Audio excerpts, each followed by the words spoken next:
귀한 남교회 TV, 오늘은 신약의 맥을 잠시 쉬고 한 주 금주에는 설교에 대한 이야기들을 같이 나눠보겠습니다.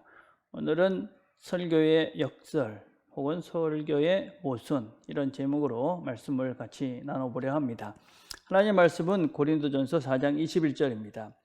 너희가 무엇을 원하느냐? 내가 매를 가지고 너에게 나아가랴. 사랑과 온유한 마음으로 나아가랴. 우리가 지금은 설교를 어디서나 언제나 듣는 그런 시대입니다. 그러나 정말 좋은 설교, 바른 설교를 듣는 것은 그렇게 쉽지가 않습니다. 설교는 근본적으로 5가지의 모순이 함께 어우러져 균형을 이루된다, 그렇게 이야기를 합니다. 첫 번째는 설교는 과거적이면서 현재적이어야 된다 하는 것이 첫 번째 원리입니다. 첫 번째 모순이기도 하죠. 성경은 최소한 2000년, 최고는 3500년 전에 쓰여진 책입니다. 그러니까 오래전에 쓰여진 책이지요. 그래서 그 성경은 먼저 아주 과거적이다라는 것을 우리가 명심을 해야 됩니다. 그래서 성경을 읽을 때에 그 과거, 그 성경이 주어졌던 그 시대, 그 문화, 그 언어, 그 역사를 근거로 해서 그 성경을 읽어가야지만이 성경을 우리가 바르게 이해할 수가 있습니다. 그래서 성경에서 하늘로 올라갔다 이런 표현을 보면서 하늘이 어디 있어? 하늘은 지금 올라가도 아무것도 없는데, 이렇게 성경을 읽으면 안 되는 것이죠. 그 당시의 사람들은 하늘로 올라갔다 이런 표현들을 하나님의 나라, 천국으로 갔다 이렇게 이제 읽은 것이지요. 그래서 그 당시의 언어로 우리가 성경을 읽고 거기에서 원리를 찾아내야 되는 것이 성경입니다. 그래서 첫째, 무엇보다도 그 성경이 주어졌던 그 상황, 그 역사, 그 문화, 그리고 그 언어를 먼저 우리가 올바르게 이해해야지만이, 그 과거적인 그 상황들과 그 언어를 이해해야지만이 우리가 바른 성경 해석을, 성경을 바르게 이해할 수 있습니다. 그러나 그것이 과거적이어만 해서는 의미가 없는 것이죠. 그 과거에 주어진 말씀이지만 그 속에 있는 원리를 찾아서 지금 우리가 살고 있는 이 시대에 필요한 말씀으로 가져와야 되는 것이, 그것이 바로 설교자가 해야 되는 중요한 일이지요.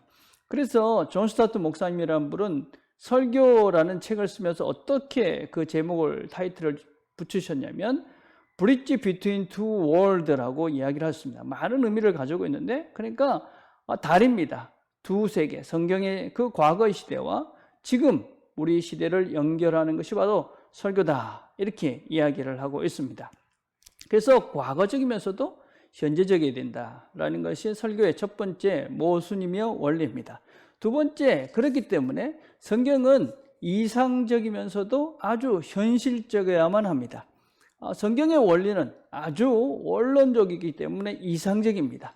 예를 들자면 원수를 사랑하라. 원수를 사랑하는 것은 아주 원론적이면서도 이상적인 이야기죠. 근데 그 원수를 사랑하라 하는 이야기만 하고 지금 살고 있는 우리에게 구체적인 실천할 수 있는 적용이 없다면 그거는 그냥 어떤 면에서는 뜬구름 잡는 소리 같은 이야기로 끝나는 것이죠. 그래서 이 성경의 이 말씀을 설교자들은 그 이상적인 것을 실제적으로 어떻게 현실에서 우리가 살아내야 되는지에 대한 실제적인 대안들을 제시해 줘야 하는 것이지요.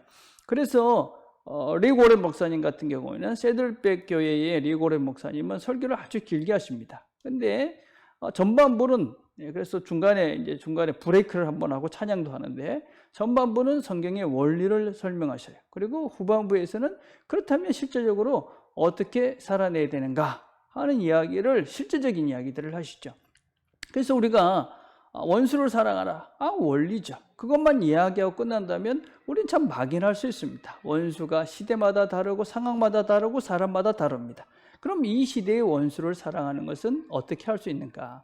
그래서 우리가 지금 이 시대에 기도를 시작해라, 또 전화를 해라, 차를 마셔라, 이렇게 구체적이면서도 실제적인 대안들을 제시해 줘야 되는 것이 설교자다라고 할 수가 있습니다.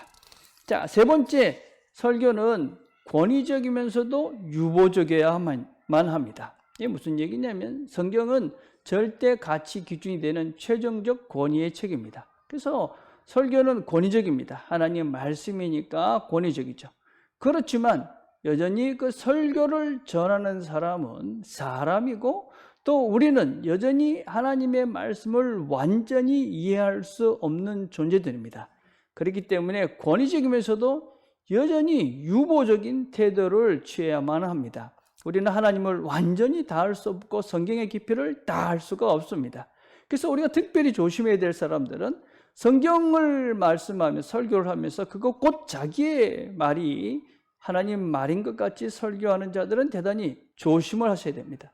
설교는 하나님의 말씀이지만, 권위가 있지만 여전히 인간인 사람을 통해 전해지기 때문에 유보적이다 하는 것들을 우리가 명심할 필요가 있습니다. 그래서 성경은 모든 것을 다 한다고 이야기하는 사람도 문제입니다. 그렇지만 또 모든 것들을 모른다고 하는 것도 문제인 것이죠.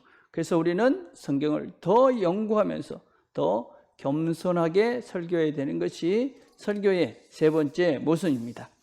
네 번째, 설교는 예언자적이면서도 목양적이어야만 합니다. 오늘 읽은 본문을 다시 한번 보면, 너희가 무엇을 원하느냐? 내가 매를 가지고 너에게 나아가랴. 사랑과 온유한 마음으로 나아가랴. 설교는 편한 자들을 괴롭히고 힘든 자들을 위로한다 하는 것이 설교의 또 다른 원리이기도 합니다. 말씀을 들으면서 우리는 하나님께서 또 뭐 설교자가 나를 친다 이런 표현을 합니다. 혹시 그런 경험이, 또 그럴 때 감사해야 되는 것이죠. 물론 그것은 설교자와 청중 간의 어떤 관계에 있어서도 문제가 있겠지만, 하나님께서 나에게 매를 지금 드시고 있구나. 그러면 그것을 감사해야 되는 것이지요. 하나님께서 나에게 기회를 주시니, 나에게 말씀하시니 참 감사하다. 그래서 나를 돌아보는 시간으로 가져야 됩니다. 그러나 동시에 그 말씀은 항상 위로입니다. 하나님이 우리에게 매를 드시지만 여전히 그 안에 있는 사랑을 볼 수 있어야 되죠. 하나님 말씀을 통해서 나를 쳐서 나를 아프게 하지만 여전히 하나님은 사랑이시다.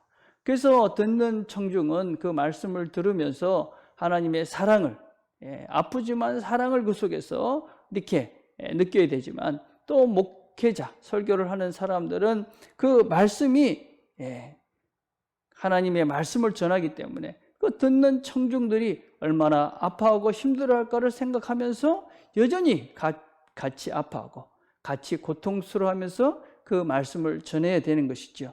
그래서 설교자는 예언자적이면서도 여전히 목양적이어야 된다 하는 것입니다. 마지막으로 이 설교는 은사이면서도 공부해야 한다 하는 것입니다. 모든 목사가 설교자가 되는 시대가 아닙니다. 여러분, 모든 목사라고 설교를 해서 설교를 한다, 그거는 우리가 한번 생각을 해봐야 될 필요가 있습니다. 가르치는 은사가 주어진 자가 목사가 되는 것입니다. 목사로 물음받은 자들이 있습니다. 지금 우리가 참 안타까운 목사들에 대해서 안타까운 모습들을 많이 봅니다. 여전히 저도 부족하고 연약한 존재이지만 정말 하나님께서 목사로 부르셨는가? 이런 것들은 많은 생각을 해야 하는 부분이지요. 그래서 목사로 부름받은 자들이 있습니다. 그러나 목사로 부름받았기 때문에 그냥 설교를 할 수 있느냐? 그렇진 않습니다. 디모데후서 2장 7절에 보면, 내가 말하는 것을 생각해 보라. 주께서 범사에 내게 총명을 주시리라. 바울이 디모데에게 내가 너한테 말한 것들을 생각해라.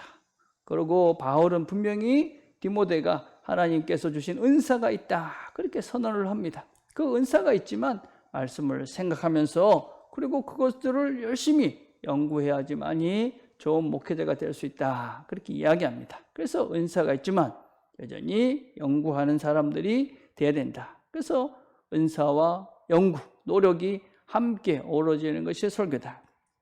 빌리 그레임이라는 위대한 설교자가 있습니다. 그 사람은 나이가 많이 들어서 자기의 설교를 돌아보면서 두 가지 고백을 했습니다. 지금부터 3배 더 준비해야 되겠다. 공부가 너무 부족했다. 더 공부해야 되겠다. 두 번째는 기도를 더 많이 해야 되겠다. 그런 반성을 한 책을 제가 읽은 적이 있습니다. 바른 설교를 위해서는 설교 연구와 기도가 절대적으로 필요합니다. 우리가 성경 말씀을 우리가 배우고 또 전하고 듣고 하는 이런 과정들 속에 설교가 핵심적인 위치를 잡고 있습니다. 바른 설교를 우리가 듣고 바른 설교를 전해야지만이 성도들이 균형 잡힌 그리스도인에서 바른 길을 걸어갈 수가 있는 것이죠. 사단은 항상 이 균형을 무너뜨립니다. 그래서 우리가 치우치게 되고, 그래서 올바른 하나님 원하시는 바른 길들을 걸어갈 수 없게 되는 것이죠. 그래서 여러분들이 바른 설교를 잘 분별하고 그런 설교들을 찾아서 우리가 잘 듣게 되어질 때 우리가 균형이 있는, 그래서 제가 늘 강조하는 BBC, Biblically Balanced Christian, 성경적으로 균형 잡힌 그리스도인으로서 바른 올바른 길을 걸어가게 됩니다. 기도하겠습니다. 하나님, 저희들이 어떤 것이 바른 설교인지 배웠습니다. 우리가 내 마음에 드는 설교, 내 감정만 건드리는 설교가 아니라 바른 말씀, 올바른 설교를 잘 들어서 우리 하나님 원하시는 사람으로 늘 새로워져가는 우리 모두가 되도록 은혜를 베풀어 주옵소서. 예수님의